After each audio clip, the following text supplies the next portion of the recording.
미국이 탈퇴한 지 3년 만에 유엔 인권이사회에 복귀하기로 결정했습니다. 조 바이든 대통령이 최근 국무부를 직접 방문해 미국 외교 복원을 선언한 뒤 나온 조치로 앞으로 미국은 북한을 포함한 인권 침해 국가에 대해 비판적 목소리를 더 높여갈 것으로 전망됩니다. 첫 소식 김영교 기자가 보도합니다. 토니 블링컨 미국 국무장관은 8일 보도자료를 통해 미국이 유엔 인권이사회에 다시 돌아갈 것이라고 발표했습니다. 블링컨 국무장관은 바이든 행정부는 미국이 민주주의와 인권, 평등의 중심을 둔 외교 정책으로 돌아갈 것이라는 의지를 밝혀왔다면서 유엔 인권이사회와 즉각적으로 또 활동적으로 관여할 것이라고 말했습니다.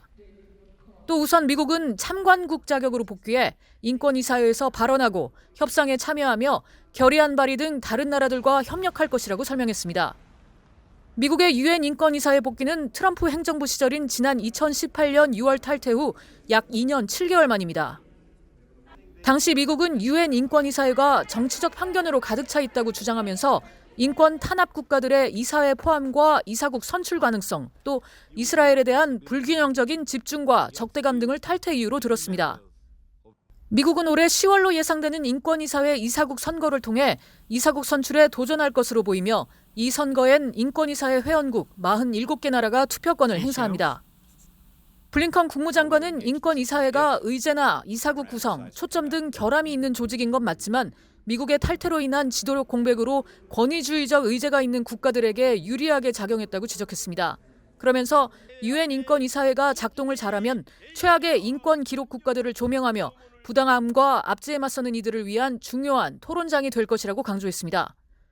블링컨 국무장관은 자신의 트위터 계정에도 이런 방침을 공개했습니다.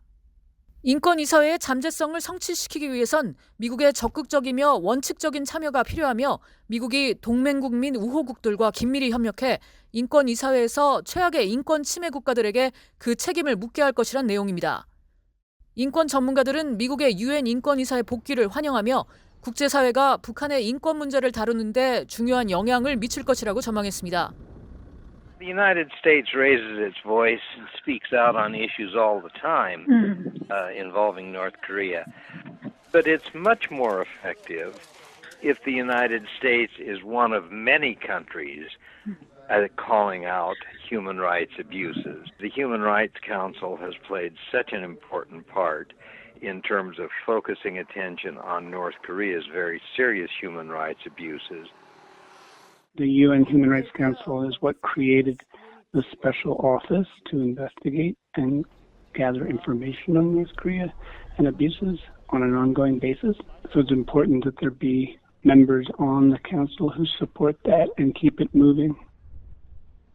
미국 내 인권 전문가들은 미국이 유엔 인권이사회에 다시 참여함으로써 조직적인 인권 유린에 대한 개선 조치를 취해 변화를 줄 수 있도록 북한 정권을 압박하는 효과를 만들어낼 수 있을 것으로 기대했습니다. VOA 뉴스 김현교입니다.